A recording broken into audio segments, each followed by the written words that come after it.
right, we got relationship woes going on this morning. We got to talk about one of the relationships people look at that's like real fire is Jelly Roll and his wife, who has the podcast Bunny. Yep. And he did a pod and admitted that in 2017, he said he made one of the worst moments of his life in adulthood because he had an affair. And he said it forced him to confront behavior like that he was keeping secret, like rolling around with people who were comfortable cheating on their exes. Interesting. And cheating on their people. And he said he had self-destructive habits going on.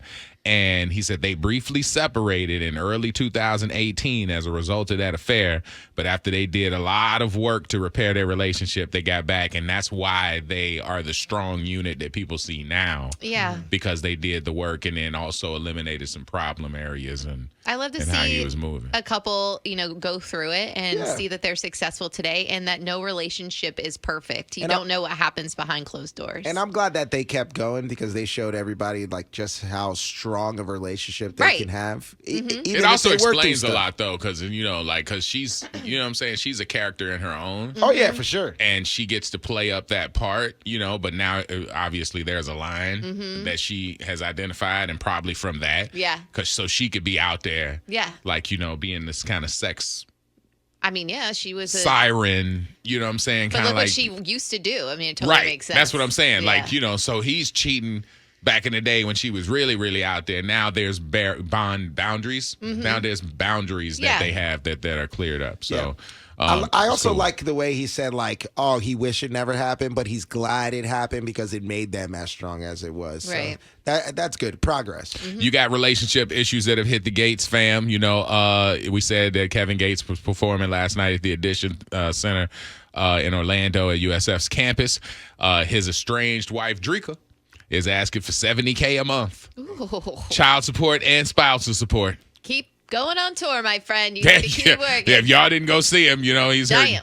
She claims that starting in late 2021, Kevin Gates dismantled the financial foundation of their family. He stopped payments for things like property taxes and their children's private school tuition. Ooh. And this is all in kind of what she's presented to the court. She says their Mississippi farm is in foreclosure due to a $7 million IRS tax levy. Holy While crap. at the same time, Gates allegedly bought 18 luxury vehicles and a $4.7 million estate out in Calabasas. All right. You got to take care of the house and fam first. Then you can go spend willy-nilly all of that extra fun stuff. But if you're not taking care, the kids' school, you know what I mean? He was running around with Brittany Renner at the time, too. So he left Drika and went to Brittany. Yeah, that's crazy. And running around with her doing that craziness and whatever. So in response, though, Kevin Gates reportedly is contesting the filing, including the claim that he and Drika were legally married. Oh. Yeah. Wow. Right. That's nasty. But him and Brittany were legally married too. Yeah, well, listen, maybe not. Maybe that was just maybe a not. show. Maybe that's just part of his whole thing. Yeah. Yeah, baby, we married. I handled it. Yeah, but $70K a month? Yeah. Well, you don't get it you don't get it if you wasn't married. If you wasn't legally married, that's diabolical. It's pretty easy to find out if you were legally married or not. Is it though? Yeah, I'm pretty sure that they can find that out. It's easy now. Right. But before, when you was just all in love, and he's like, baby, I got that handle. My lawyer's got it. Okay, we married. Yeah. You know what I'm saying? So maybe it was kind of like that, So who knows? But $70K is a lot. I guarantee you they got his attention this morning. All right, so our headlines continue. Ooh. We have Charlie Sheen, who basically did, you remember the Jim Carrey story about he wrote a check to himself for $10 million?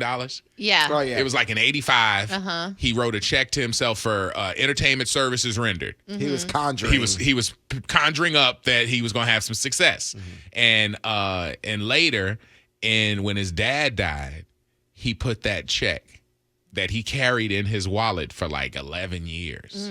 He wrote it to himself and carried it in his wallet as motivation. He put it in his dad's casket when he buried his dad. Oh, that's sweet. And it's like the sweetest story ever, right? So that's how those stories are supposed to be a little bit more sentimental. This for Charlie Sheen, as he's out here on his tour telling all his business. What is he manifesting? He said that he once wrote a $1 million check to Denise Richards as a birthday joke. he put it in the card saying, hey, here's a check for $1 million, haha. And she knew it was a joke, right? Because she understood it. They were together. They were in love. Mm-hmm. But when they broke up, did she try to cash it? Guess what she did? Cash that joint. And guess what cleared? That check. Go you, Denise. I love that. He said he's not bitter, but he joked that he could have done the same in her position because if you needed it and you were at odds, I understand. He also expressed relief that his account had enough money that check did not bounce when she cashed. What kind of flex is that? It's like as a joke, you write $1 million check, and then all of a sudden, the fact that she can cash that. It's a joke. It's a joke until it goes to the bank. He still is known as the highest paid actor ever for a television series. He was getting paid $2 million per episode for 2.5 Men. $2 million. So that's a lot of money. Yeah, What? he was making it. Yeah. Yes. Per episode. And episodes on seasons probably do like 16, 17 episodes. Yeah. So you do the math. Yeah, for 30 minutes? Yeah, that's what I'm saying. Yeah. Man. I love that show. Did you guess? Oh, it's 24 episodes. 24 episodes per season. 20? 24 is what this is. So he was making $48 million. And A season? Yeah. So Charlie was getting He was getting paid. So that $1 million didn't really hit off like nothing. That's like us giving somebody $5. Right, exactly. But it was a joke, and she cashed it, so she won in the long run. Good for her. There's a financial situation that you got to take with a grain of salt, okay? Because it's from Media Fake Out. And they're basically saying that Louis Vuitton, Moet, and Hennessy, the big the LV, MH, they're a big deal. Yes. They're apparently, according to this story, they are looking to sell their 50% stake in Fenty Beauty.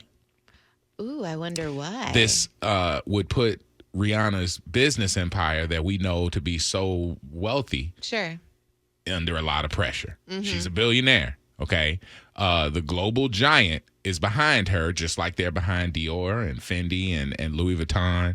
And they're planning to sell 50% ownership stake in her beauty brand. According to insiders quoted, they said they brought on investment bank Evercore to oversee the sale. With early talks already underway, the deal, if completed, could reshape Rihanna's entire beauty empire and comes at a time when her business may be facing some tougher financial conditions, tougher than ever before, according to this. Yeah, she's not really hawking her stuff like she was before. And I understand she just had a kid and she has a whole life. But I'm telling you, there has been a shift. This has been since 2017 they've had a partnership. Yeah. And, she's been having a baby and doing all that stuff. But the brand pretty much exploded in 2018, 19. And then now it's gotten up to about $2 billion valuation. So sources now say that they're ready to cash out. And it might just be because of the world now. It's different. They got you up and got you going. Mm-hmm. But the one thing that this means is that we're going to get us some Rihanna music. Maybe. Hey. You never know. How do you get that from that? Wait. Well, how do I get that from that? If she's not doing lingerie or makeup anymore. She getting back in the lab. She got kids. Whole bunch of them now. She got ASAP. He got nothing but time. Nothing to do. She got to get back in the studio. I remember Cool and Dre sat down there and played me about 5-6 tracks. They're like, bro, we can't get them finished because every time she come in here 20 minutes later, she got to leave for something. Because she pregnant. No, he didn't say that. Cool said she always got to leave because there's something bigger with the fashion stuff. He's like, fashion stuff is the priority. Yeah. So she, on her open time, she could fall through the studio, sit in here and be like, oh, let's work on that. And then like, oh, y'all, I got to go. Mm-hmm. So that's what made it hard. So I'm saying, if you lose half of your valuation, you billionaire status, and now all of a sudden you got chunky money, but it's not like it was. That means you're going back to getting us some music. All I'm saying is we getting us some damn Rihanna music. See, I think it's the opposite. If she loses, because she's not losing half her company, she already gave that up. This company, whoever's owning that 50% is the backing, dog. I'm telling you, the backing.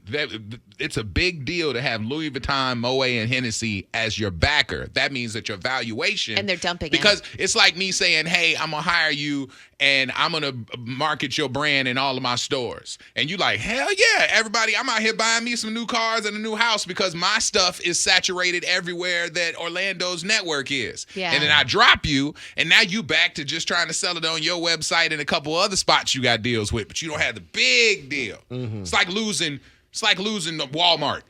You know what I'm saying? You're losing that distribution. You're really going to see how much that is worth if they're getting rid of it. Yeah, I would think that she would be doing more work for Fenty if half of her backing is gone. We need listen, man. You think what you want to think. She gonna be singing. She hasn't dropped nothing in like 12 years. You think she's gonna now do it now? Mama got to get back to work. Right. That's what they're gonna say. Get in the studio, Get in the studio, ma'am. I mean, as soon as she wake up, she's gonna be like, "What? Hey, Sab, why you put this microphone on my pillow? Because it's just time to start singing. Start singing." Orlando and the Freak Show. Thank you for watching this video. For all things wild, don't forget to like, share, and subscribe to support the channel.